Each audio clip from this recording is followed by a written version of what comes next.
question from the chat box. Okay, so my name is Wade. First off, I'm recording this possibly for my podcast, but also for Events Magazine online. So it's like a two-pronged thing. Double dip. Do it.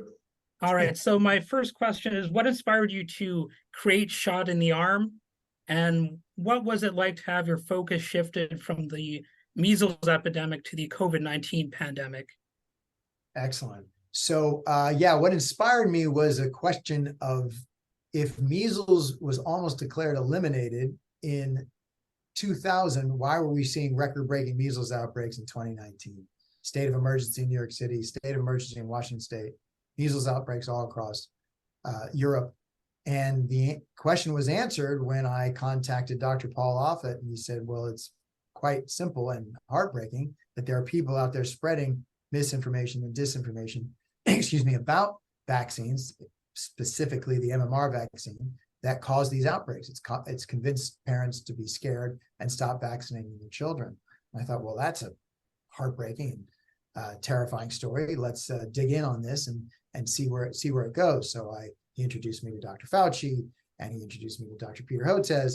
And so I was following the public health line of it, and wonderful nurses like Lima Marcus in the Orthodox Jewish community. But I also wanted to tell nurses in the trenches of all health crises. That's right, the people, the nurses in the trenches. But we wouldn't have a story if we didn't tell the other side of it, not other side of it in any false equivalency way, the other side of it, the people who are fomenting this fear and disinformation. And for our film, that was some of the icons in the anti-vax movement, Andrew Wakefield, Del Bigtree, and now Robert Kennedy Jr.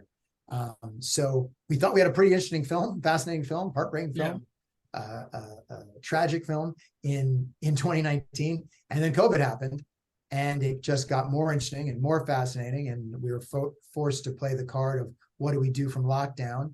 And we tried to turn that into lemonade, and wanted to include my family just a little bit, as a little bit of the, like, all of us that are in this, and the other people I was interviewing remotely, getting snippets of their family. When Blima was sick and her kids' toys are strewn all over the place, and her being humble enough to share that, or Karen Ernst trying to do a Zoom for her podcast, and her internet's breaking down because her son's playing video games at the same time, and her yelling at him and saying, put your pants on, just like these moments of what we all live through. My daughter hitting, whipped cream directly into her mouth. So that was part of the pivot, but it was still the same story. I want to do that, actually. Whipped cream, oh yeah, whipped cream directly in the mouth. Only like an 11-year-old knows. She didn't hesitate. But the pivot, that was part of the pivot to this larger story that became a personal story. So the film explores vaccine hesitancy.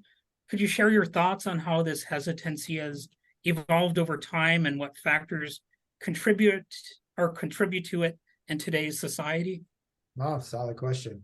I'm going to do the difference between skeptical and cynical. So the beginning of we can go way back in terms of vaccine hesitancy and distrust in science. But let's start just with Andrew Wakefield's fraudulent study in 1998, that he tried to make a connection between the MMR vaccine.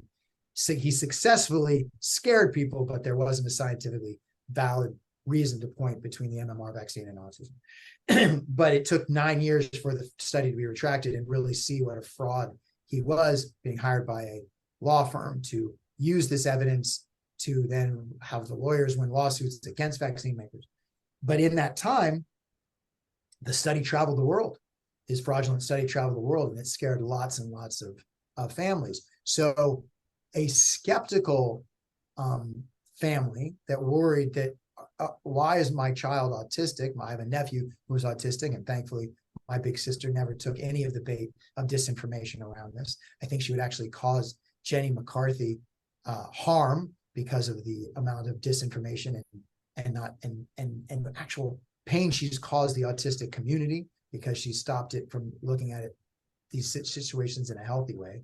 That excuse me, that parent went from being skeptical and saying, oh, could this have caused harm to my child, to becoming more cynical when they're presented with the fact that it didn't cause that harm, and but you continue to believe in it, that's a much more cynical place. And now to jump all the way to where we are with disinformation and two sides of this in 2020, let's call it 2022, 2023, going into 2024, that it's become a poison of don't tell me what I want to believe is true.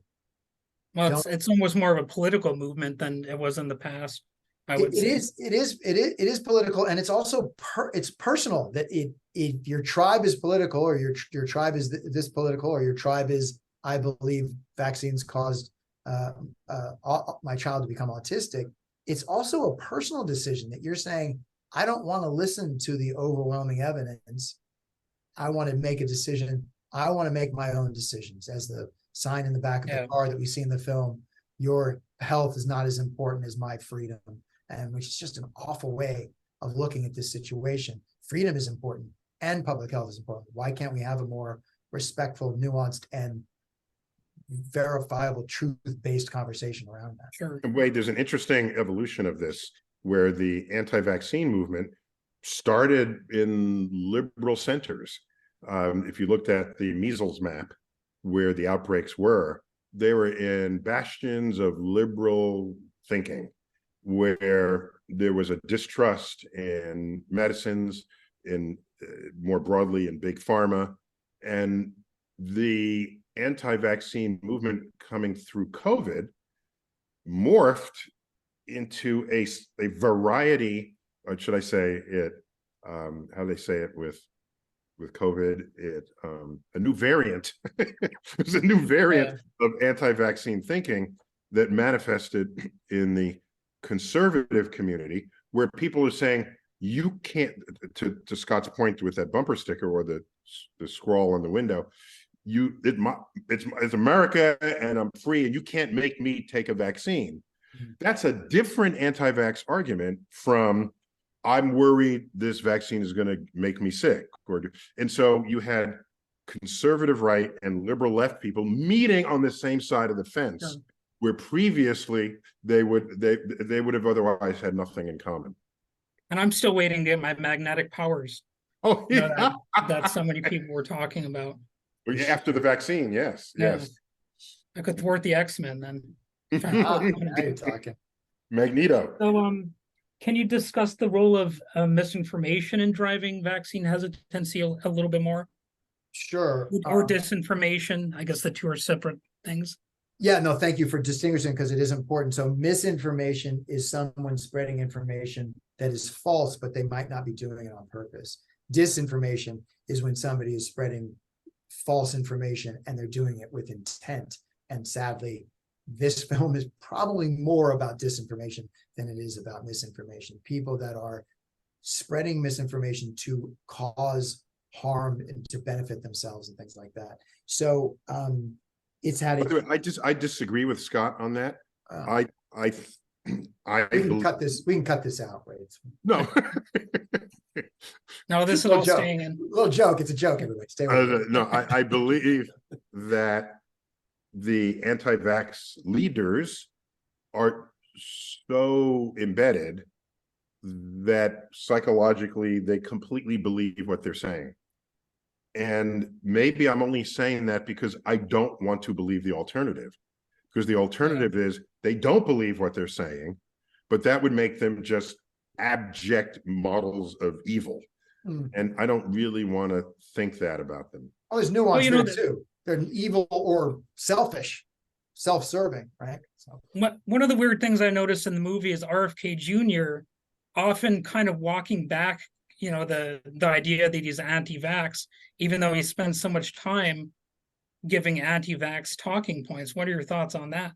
Well, I've got it. If you ever get to interview him, Wade, he loves to say, I'm not anti-vax. I'm not anti-vax. If they're saying that, they want to corner me or make me look crazy.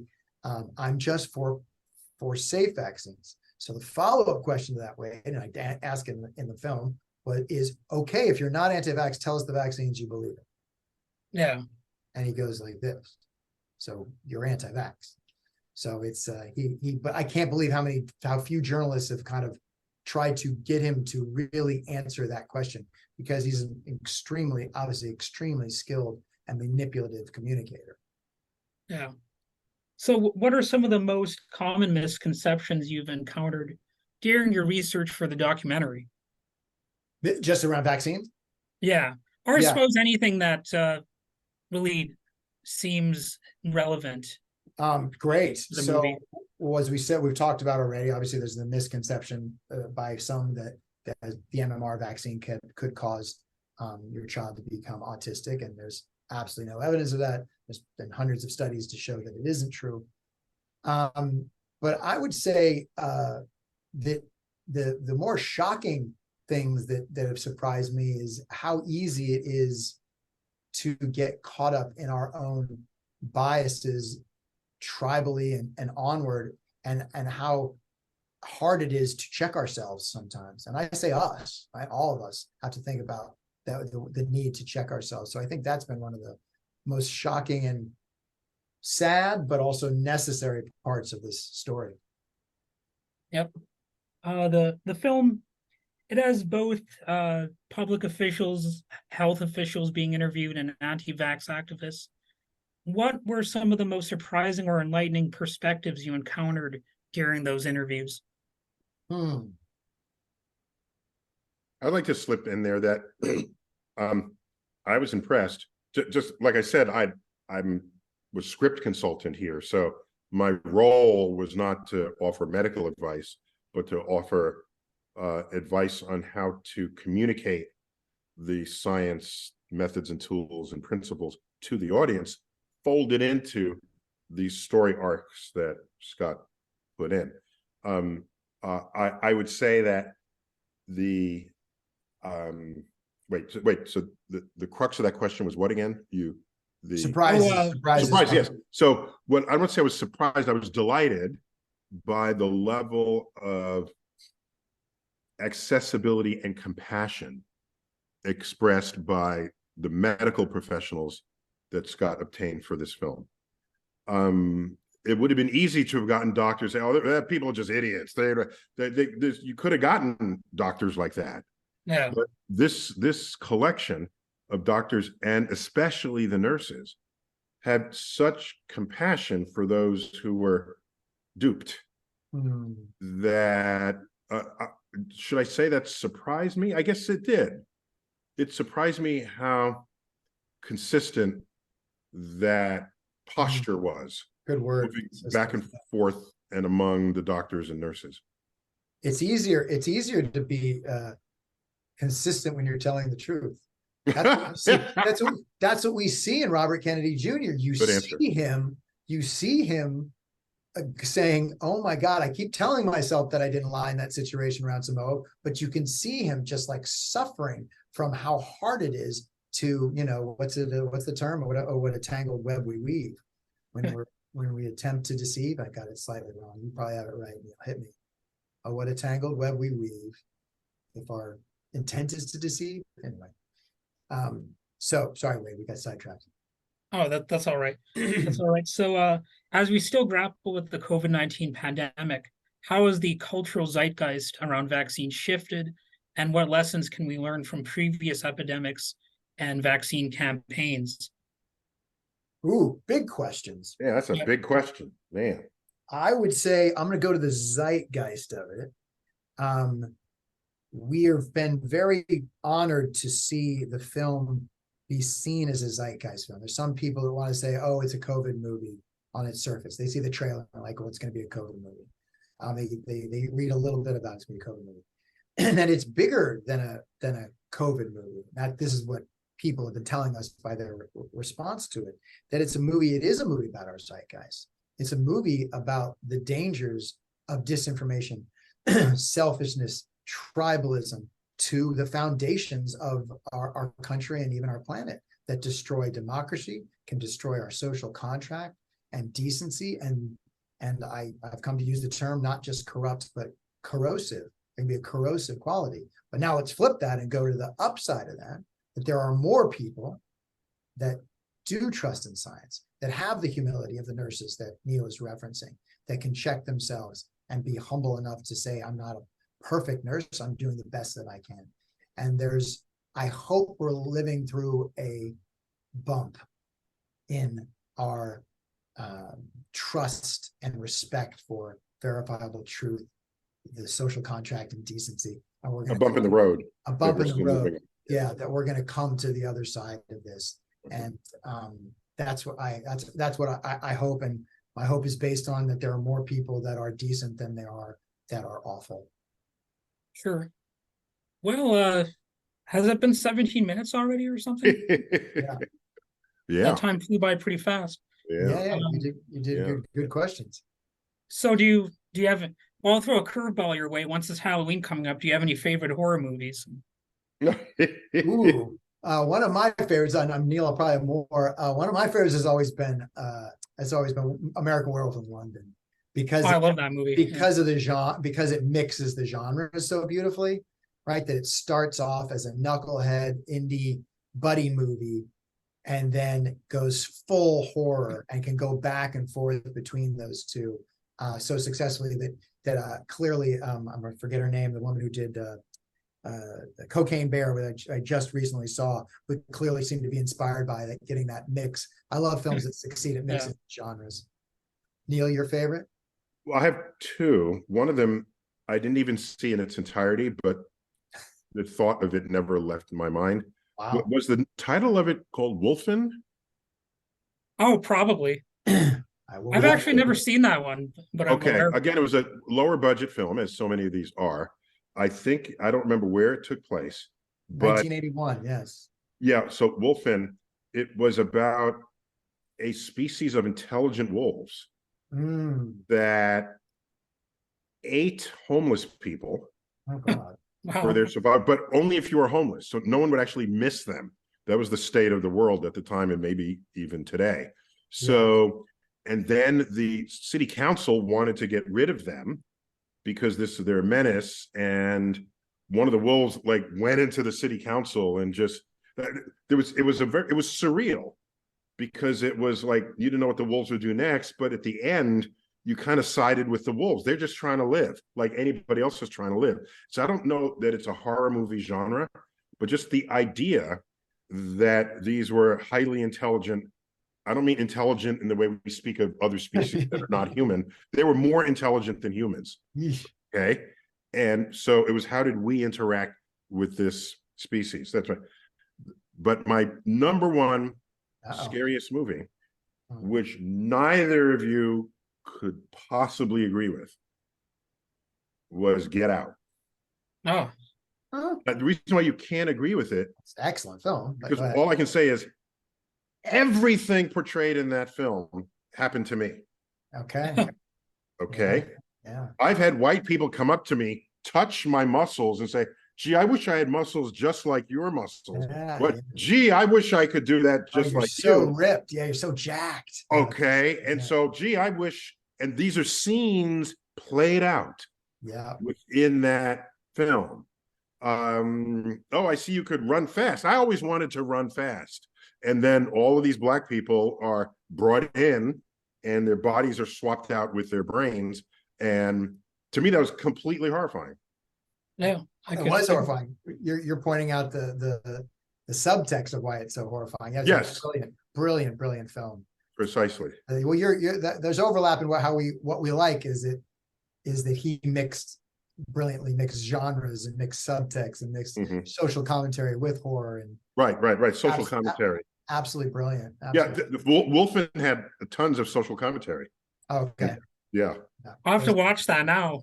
Yeah, I'm gonna have to watch it again too. What is one of your favorites, Wade? Oh, I've always liked Nightmare on Elm Street 3. Okay. Three. That's probably one of my favorites. All right. Three. All right. Yeah. Go back. I'll go back. Well, thank you for taking the time, my friend. Oh yeah. How'd you like the movie? Oh, which movie? Shot in the Arm. Well, of course I liked it. It was good. Yeah. I'm sure I'll watch it again. You know, it's scary in its own way. Well, thank you for the time. We'll see you again. Well, have a good day. Thanks.